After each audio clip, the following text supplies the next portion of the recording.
گھنے جنگل کے بیچوں بیچ ایک بہت بڑا درخت تھا جس کی شاخوں پر الو رہتا تھا۔ الو کا نام بصیر تھا۔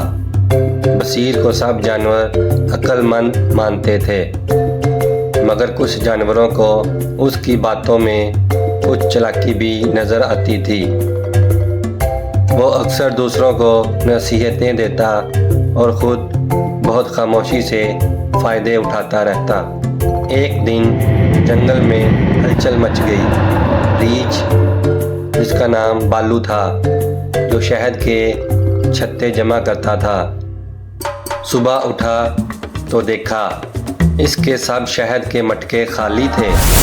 وہ بہت پریشان ہوا اور فوراً جنگل کی پولیس کے پاس گیا۔ پولیس چیف چیتا راگا تھا، جو بہت پھرتیلا اور انصاف پسند تھا۔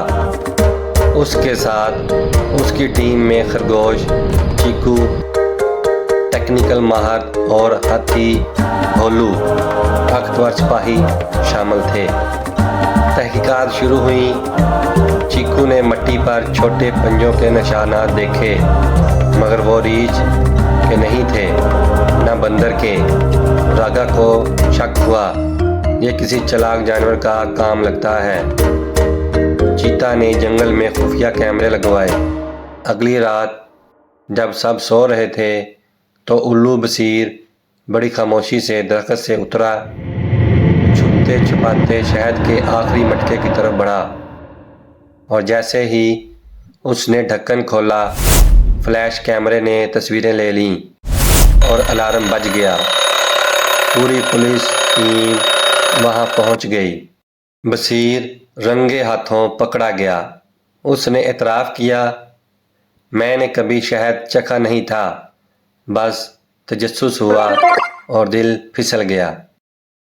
سوچا کوئی شک بھی نہیں کرے گا، کیونکہ سب مجھے عقل مند سمجھتے ہیں۔ راگا نے کہا، عقل مند وہی ہوتا ہے جو دوسروں کو نقصان پہنچائے بغیر خود کو قابو میں رکھے۔ تم نے اعتماد توڑا ہے بصیر۔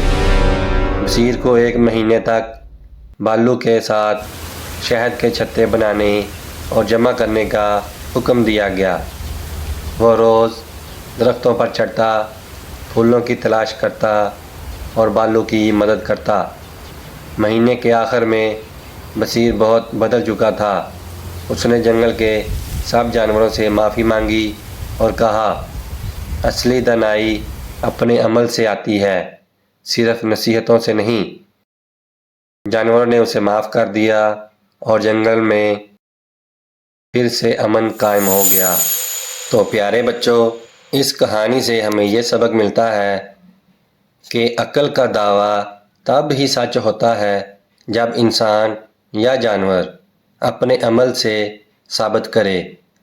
اعتماد سب سے بڑی دولت ہے، اور جو اسے توڑتا ہے وہ سب سے بڑا نقصان خود اٹھاتا ہے۔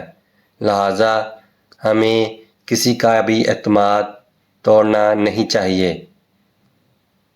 اگر آپ کو یہ کہانی پسند آئی ہے تو اسے زیادہ سے زیادہ لائک کریں، چینل کو سبسکرائب کریں اور اپنے دوستوں کے ساتھ شیئر کریں۔